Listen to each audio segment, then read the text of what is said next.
76,800,000 kilowatts per day. Assuming 80% of 76,800,000 are charged at an average tariff of 25 naira per kilowatt per hour, as they are trying to do right now. That's taking means of all categories. We'll be generating 1.536 billion. Then 1.5 billion naira per day. In a year, we'll be generating 560 billion, 640 million naira per annum. Then with operating costs, that is less than 40%, because already, like I said, there is no return. There's return on investment is at cost zero.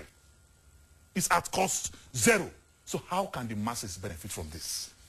How can the masses benefit from this? Then does National Electricity Regulatory Commission even know what the meter coverage in Nigeria is? Let's even take analysis from Kano, Kano, Port Harcourt, Lagos, and Abuja. For instance, call NEG. If they are here today, I will ask them, can they tell us what the meter coverage in Nigeria is? And the masses are now subsidizing, like I say again, some of the issues you raise are very germane, which is on the issue of the metering. Like you said, nobody is there to give us an update on what the metering coverage has been. But it's an issue that has been raised consistently, which is that if you are imposing a tariff, and one key thing that will make it a success is the fact that everybody has to be metered. Which is that if you like, if your meter runs out, don't go and buy a recharge card. If you like, stay in darkness. But if you want light, you have to go and buy a recharge card. And then the use to which you put it, which is that if you like, when you buy a recharge card, put all your lights on and run your recharge card in one day. It's your business. Like you recharge your phone. If you like, buy a 500 naira recharge card, use all the time to call just one person. It's true. It's your business. But the truth of the matter is this. But if everybody is not metered, is it possible to achieve all So how do you now start increasing tariff when everybody is not metered? Why? That's where the question of putting the cart before the horse comes in. Correctly. Even beyond putting the cart before the horse, it's like treating a patient for chemotherapy when you have not diagnosed cancer. And the major question here is this. Increasing the tariff before improving service delivery makes Nigerian business uncompetitive. Okay. It makes Nigerian business uncompetitive. And why does... And the truth of the matter is very, very simple. It's like government is increasing tariff before investors in the distribution.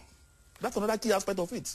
Government is increasing tariff before investors in the distribution companies have put forward their loss mitigation strategies. The distribution companies that will eventually come up, they have not given us, they've not put forward their mitigation strategies. Already, you are giving us tariff. So what if they now today, tomorrow, bring out a yardstick indices parameter to say this is what our mitigation, loss mitigation strategies is? Okay. Then will government now again start reversing? And again, we are not going to keep quiet. We are going to put pressure on this government. We are going to resist vehemently this tariff. And if we do, like we did during subsidy, and government again now reduce from 25 naira per kilowatt per hour to maybe 18 naira per kilowatt per hour, which government will always do if there's pressure on them, is that not more of an impediment to an investor than increasing it outrightly? Okay. I don't have answers to some of your posers, but we also got some clips of the minister speaking very, very recently on these issues. I think he talked about the problems. He talked about even this issue of tariff and all of that. That's the Minister of Power, Professor Beth Naji. We're going to bring that now. But just to also let you know that since we already said that we allow you, it's a very topical issue affecting everybody. 094625203 is the number to the studio. If you succeed in getting the phone to work, we will be able to take your contributions. But while we wait to do that, let's hear the minister whether he has answers to some of the posers that Dino Melaye has raised there. To go into effect, and let me just say something about tariff. Tariff is a review. It's not tariff increase for the people that we normally want to protect. Who are these people? The urban poor and rural dwellers. The urban poor and rural dwellers not only will not have tariff increase, they actually will have tariff reduction.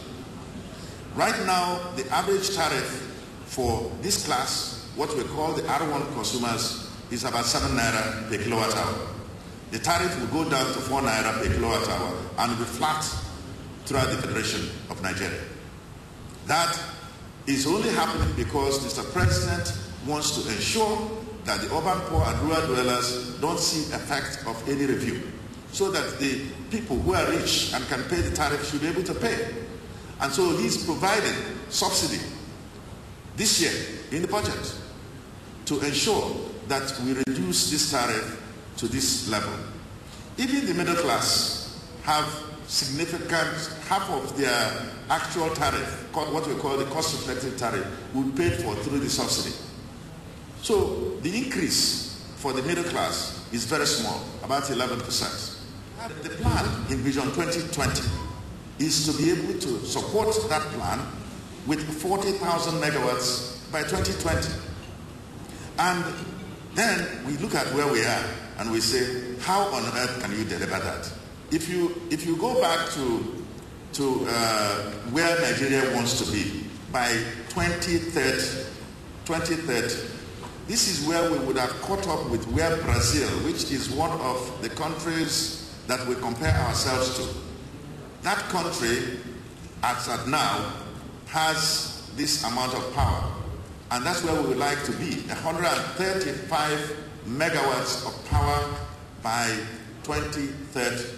Public power takes time. If anybody watched what happened when Mr. President went to Germany and went to Siemens plant, and the question was, how long does it take to manufacture a turbine?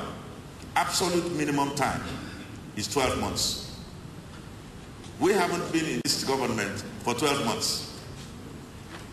And that's just the turbine. We've not talked about design phase. We've not talked about then construction and commissioning. It takes time. But government had been working on this. So what I want to tell you is, when do you begin to reap the fruits of all the investments that you have been making? Just didn't have appropriate plans before. But what we are doing now is to do the correct thing. We must do the correct thing the way it's done all over the world. All right, there you have it. The Minister of Power, Professor Bat Naji. Government is trying to do the correct thing, which has not been done over the years. He says so many things, but let me take this call. Okay, and then fine. you will react to it. Timothy is calling from Enugu. Would this be Timothy Ugboagu, our friend on the radio? Good morning.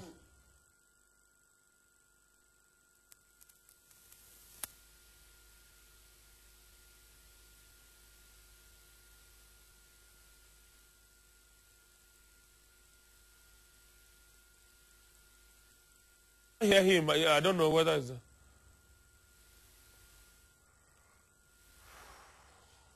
Okay. You see, I'm sorry again. I just listened to the minister. His statements are very fallacious, because what the minister is saying is still about saying there's a disparity between the rich and the poor. And my question is, what is the eligibility criteria? At least if you say you want to help the poor, you must give us an eligibility criteria on how you want to help the poor. Then the man... Who is the urban poor? Who is the urban poor? That's part of the eligibility criteria we're asking for. Who is the urban poor? Who is the rural poor? What is the disparity? Well, I know the rural poor. What is the disparity? The rural poor will be the poor man in the rural area. Yes. But who is the urban poor? But let me tell you, what the rural and urban poor, poverty is poverty, whether in the rural area or in the urban center. The Talakawas in Kano and the Mekunus in Ibadan and the poor Panwatapa and Umuleri is asking for is not tariff increase or reduction. What they want to see is light. They want to see light. So it's not the issue of technicalities, it's not the issue of whether reducing meter or, I don't know the indices, I don't know the indicators, but the truth of the matter is, now the minister was also talking about the reaction of federal government by putting in subsidy. The same government that is saying, we want to remove subsidy. Subsidy is dangerous, subsidy is killing, subsidy is satanic.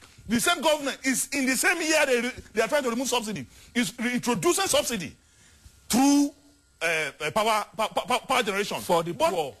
What for the poor? The one they say they are removing for